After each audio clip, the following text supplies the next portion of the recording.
अस्सलामुअलैकुम दोस्तों, उम्मीद है सुबह खैरियत से होंगे। बात करेंगे कुछ खारजियों और ओमानियों को गिरफ्तार किया गया है। बहरीन में दहशतगर्दी और ओमान में वर्क परमिट जो है पहले से जल्दी इशू होना शुरू हो जाएंगे।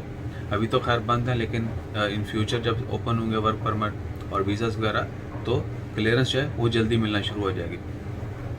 ओमान में रिसेंटली ओमान आरोपी ने 15 लोगों को गिरफ्तार किया। मस्कत में से 13 जो हैं वो खारजी हैं, 2 ओमानी शख्स हैं और वो फैसिलिटेट करने की कोशिश कर रहे थे कुछ क्रिमिनल्स को जो बहरीन से इधर इंटर हुए थे। आपको शायद याद होगा कि बहरीन में रिसेंटली 50 से ज़्यादा लोगों को गिरफ्तार किया गया था जो कि ग्रुपिंग कर रहे थे और कह लें कि दहशतगर्दी के मनसूबे जो बनाए जा रहे थे। तो क्रिमिनल कोर्ट बहरीन ने उनको कुछ लोगों को तो जो है उम्र कैद की सज़ा सुनाई, 1 लाख दिनार तक जुर्माना हुआ। कुछ लोगों को 5 साल की सज़ा हुई और 50,000 दिनार तक जुर्माना किया गया।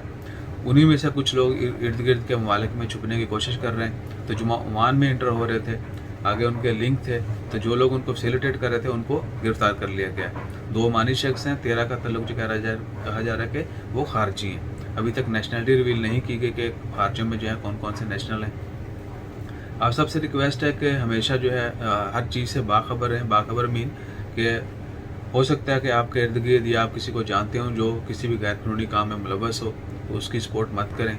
एक तो वो भी गलत कर रहा है, दूसरा आप उसको सपोर्ट करके आप गलत भी कर रहे हो और हो सकता है आपके लिए कोई बड़ी मुश्किल भी क्रिएट हो जाए।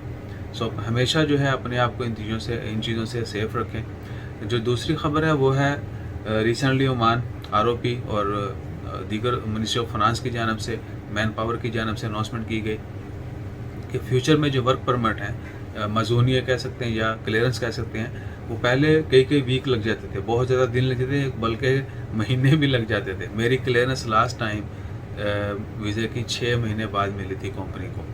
तो अब जो है वो क्लियरेंस 3 दिन में मिलना शुरू हो जाएगी। अभी तक तो वीज़े बंद हैं, लेकिन जैसे ही वीज़े ओपन होंगे उसके अलावा क्लियरेंस आज 4 नवंबर है, अभी तक क्लियरेंस जो है वो भी बहुत कम दी जा रही है। एक्सपर्ट्स के लिए क्लियरेंस यानी अगर किसी ने किसी खारजी को हायर करना है तो उसको क्लियरेंस नहीं दी जा रही, इंक्लूडिंग आवर कंपनी। हमें भी ये यानी हम भी फेस कर रहे हैं। पहले मिल रही थी, लेकिन ये अक्टूबर के लास्ट 2 वीक्स में जो है ये बहुत कम कर दी गई। बहुत सारे अभी तक हमारे वीज़ा जो है पेंडिंग में, क्लियरेंस जो है वो नहीं हुई। तो जैसे ही इनके मतलब मज़ीद अपडेट्स आती हैं वो भी आपके साथ शेयर करते हैं। अपना ख्याल रखें, दुआ में याद रखें। जज़ाकल्लाह, अल्लाह हाफ़िज़।